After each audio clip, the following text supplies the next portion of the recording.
ध्वनि उच्चारण हिंदी वर्णमाला लिपि एवं वर्तनी। वर्ण का स्वरूप। वर्ण को हम अक्सर भी कहते हैं। वर्ण के शब्द का अर्थ अनावासन होता है। अतः वर्ण अपखंड मूल ध्वनि का नाम है, अर्थात किसी भी शब्द का वह खंड जिसका उनमें कोई खंड या विभाजन नहीं किया जा सकता वर्ण कहलाता है। सापेक्ष में वर्ण वह सब छोटी से छोटी ध्वनि है जो कान का विषय है, जो और जिसके टुकड़े नहीं किए जा सकते हैं, जैसे अ, ई, व, च, क इत्यादि। प्रत्येक भाषा में कई वर्ण होते हैं। मूल रूप में हिंदी में 52 वर्ण है और वर्णों के इन उच्चारण समूह को ही वर्णमाला कहते हैं। इसके अतिरिक्त अनुस्वार, चंद्रबिंदु तथा विसर्ग भी व्यंजनों में ही आते हैं, क्योंकि इनका उच्चारण भी बिना स्वरों की सहायता से नहीं किया जा सकता है, जो हमें नीचे दिए गए व्याख्यान से स्पष्ट होता है। स्वर और व्यंजन। व्यंजन के अंतर्गत क वर्ग, च वर्ग, ट वर्ग, त वर्ग, प वर्ग, अंत स्थन्य, य, ल, ऊष्मा, श, ह, संयुक्त व्यंजन, क्षत्रिय, त्रय, ज्ञान, श्रेय, द्विगुण व्यंजन, ढ, अनुस्वार, विसर्ग, चंद्रबिंदु। हिंदी वर्ण, स्वर एवं व्यंजन। किसी भी शब्द या वर्ण के उच्चारण के लिए दो प्रमुख तत्वों की आवश्यकता होती है तथा वर्णों या शब्दों के निर्माण में इन दोनों तत्वों का योग रहता है। ये तत्व है स्वर और व्यंजन। स्वर वर्ण वे वर्ण जिनके स्पष्ट उच्चारण के लिए किसी दूसरे वर्ण की आवश्यकता नहीं हो तथा बिना किसी अवरोध या बाधा में इनका उच्चारण होता है, स्वर कहलाते हैं तथा ये स्वतंत्र होते हैं। हिंदी वर्णमाला में स्वरों की संख्या 11 थी, जो कि देख रहे हैं। स्वर के 3 रूप हैं जो इनके उच्चारण एवं मात्रा के आधार पर वर्गीकृत हैं। ह्रस्व वे स्वर आते हैं जिनके उच्चारण एवं मात्रा में भी कम समय लगता है, ए, ई, उ, ऋषि। दीर्घ स्वर वे स्वर दीर्घ स्वर में वे स्वर आते हैं जिनके उच्चारण में व मात्रा में दुगुना समय लगता है, अ, ई, ओ, ए, ओ, ओ।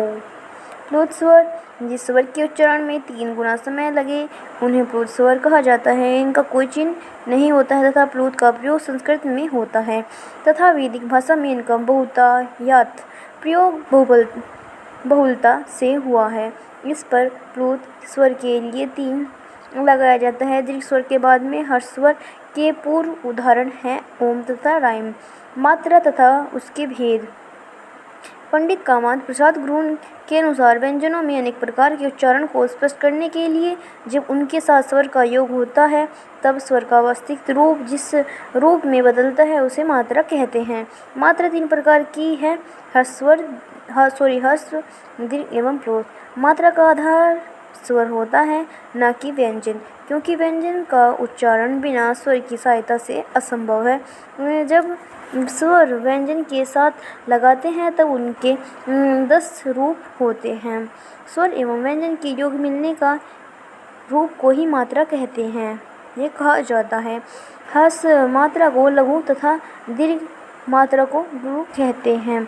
संयुक्त स्वर भाषा के विज्ञान के अनुसार ए, ओ, संयुक्त स्वर है क्योंकि इनके उच्चारण में 2 स्वरों का योग होता है।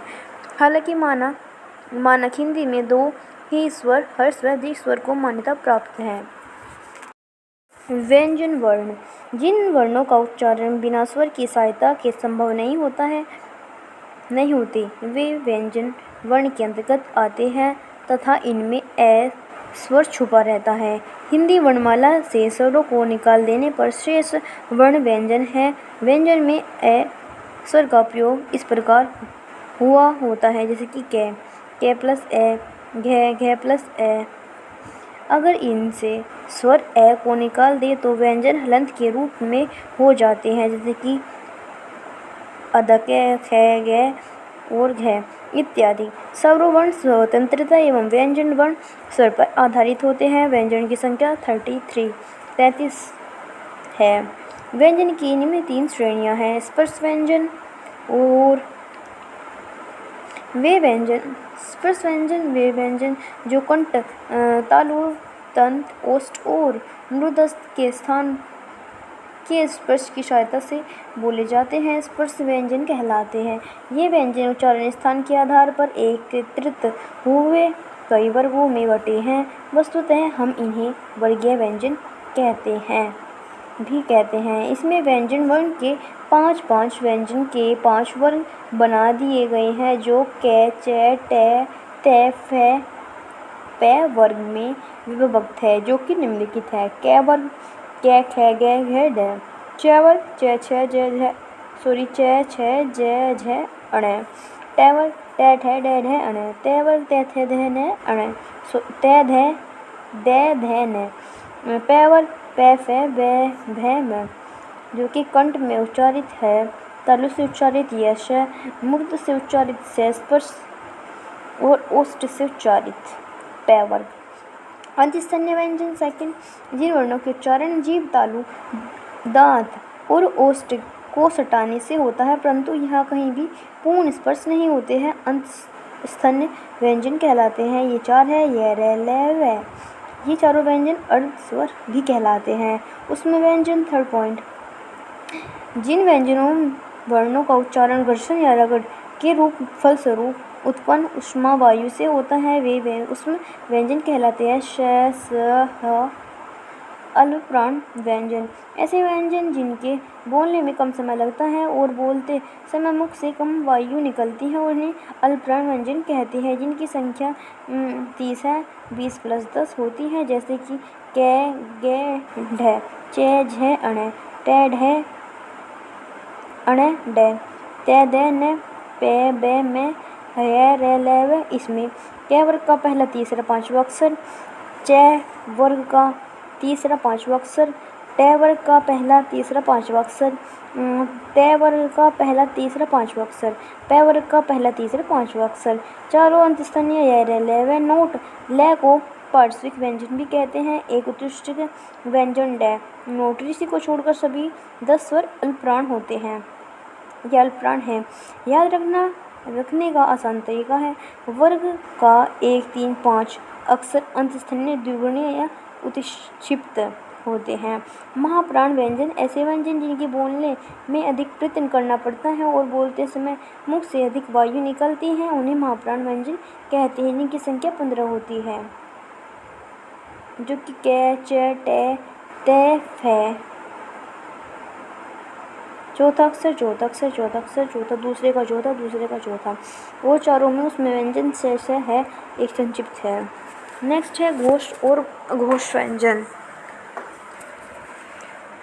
नाद सुर की दृष्टि में जिन व्यंजनों में उच्चारण स्वर के तंत्र एकत्रित होते हैं, वे घोष व्यंजन कहलाते हैं। इसी प्रकार में इंकृत नहीं रहती, वह अघोष व्यंजन कहलाते हैं। घोष व्यंजन में नाक का प्रयोग होता है, जबकि अघोष में केवल सांस का। घोष वर्ण प्रत्येक वर्ण का तृतीय, चतुर्थ, पंचम सार य, रै, लै, वै। अघोष वर्ण कै, चै, टै, फै, सै, अर्थात प्रत्येक वर्ग का प्रथम व द्वितीय वर्ण और ऊष्मा के हा के अतिरिक्त समस्त वर्ण हैं। घोष अघोष, कै वर्ग के अंतर्गत गै, घै और ढै। अघोष कै और खै। कै वर्ग के अंतर्गत घोष जै, झै, अणै और अघोष है चै, छै।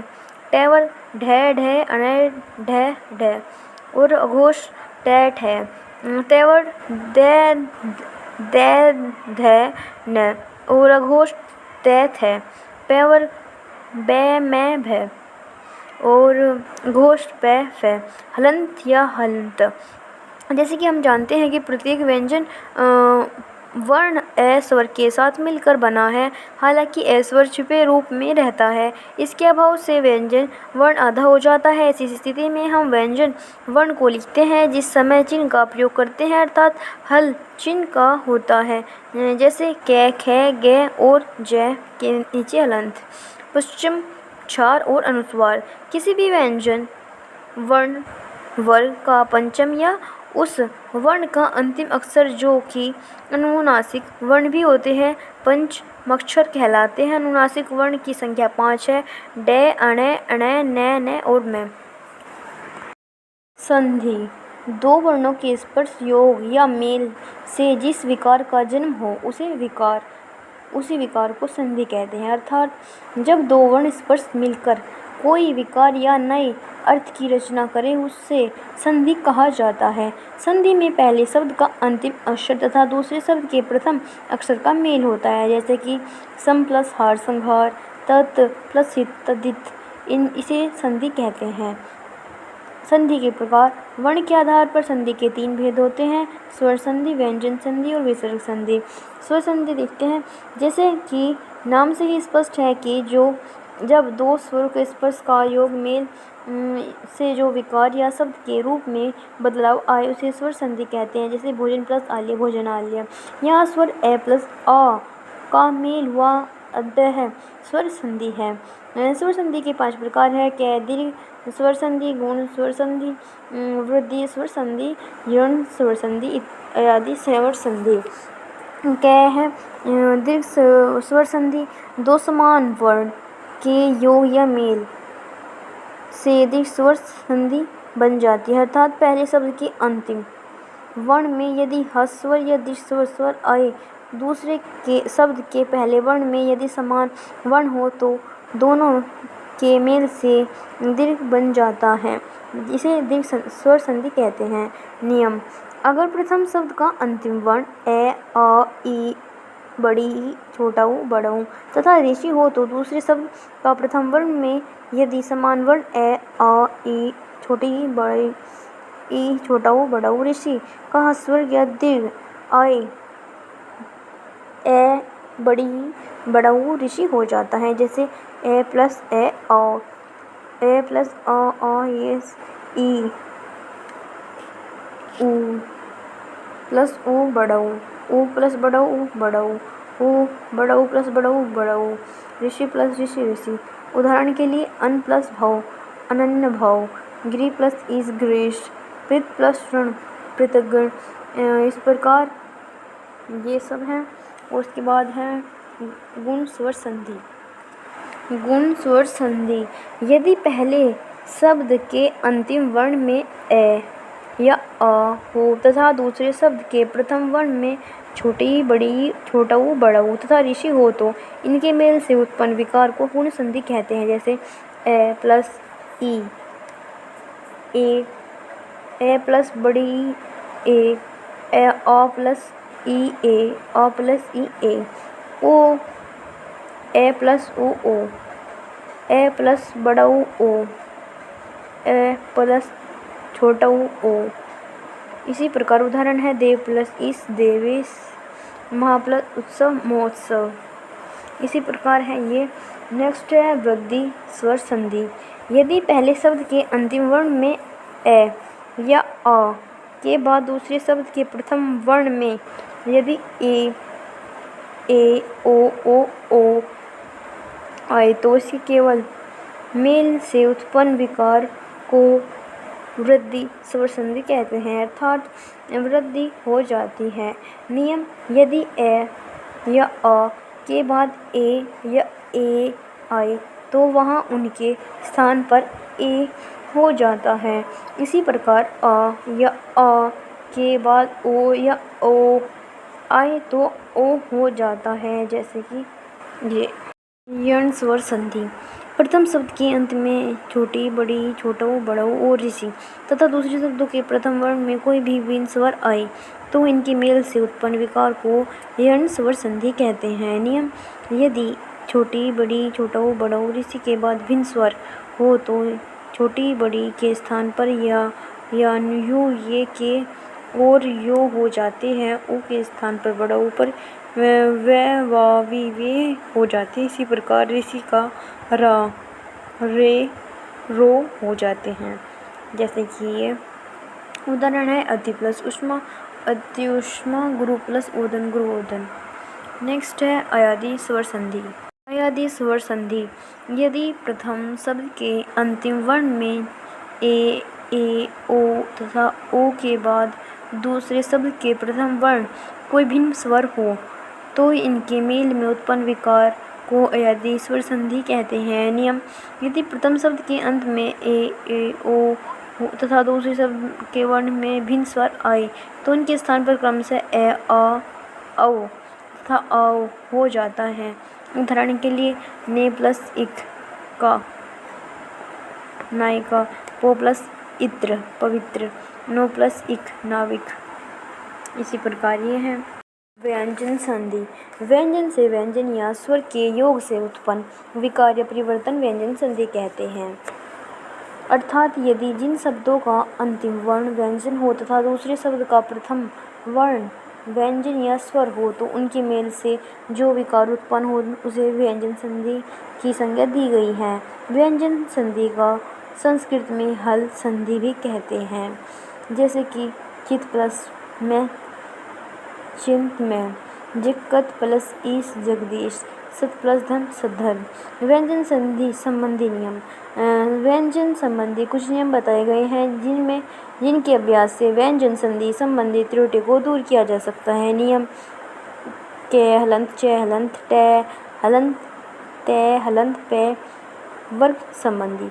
यदि प्रथम शब्द के अंतिम वर्ण में क च ट ते पे हो तथा दूसरे शब्द के प्रथम वर्ण में इनमें से किसी वर्ण का तृतीय चतुर्थ वर्ण गे झ टे ठ ड ध भ ब भ अथवा य र ल व हो के च ट पे के स्थान पर इसी वर्ग का तृतीय वर्ण क्रमशः ग ज ड ब हो जाता है। उदाहरण के लिए दिग प्लस विजय दिग्विजय, षष्ठ प्लस रिपु षड रिपु, भगत भगवत प्लस जन भगवत जन। इसी प्रकार ये नेक्स्ट नियम क च ट पे वर्ग के पंचम वर्ण संबंधी। यदि वह प्रथम शब्द के अंतिम वर्ण के क च ट पे के बाद दूसरा वर्ण न या में हो क च ट के स्थान पर वर्ग अथवा स्व का वर्ग पंचम हो। उदाहरणार्थ इस प्रकार है नियम ते विसर्ग संधि।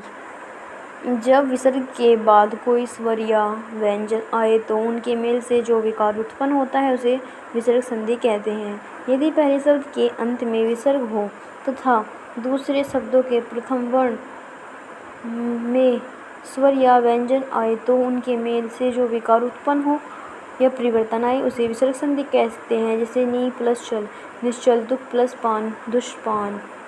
यहाँ विसर्ग और स्वर व्यंजन के मेल से विकार उत्पन्न हुआ ही विसर्ग संधि कहलाती है। विसर्ग संधि के नियम दिए गए हैं, इस प्रकार है जो कि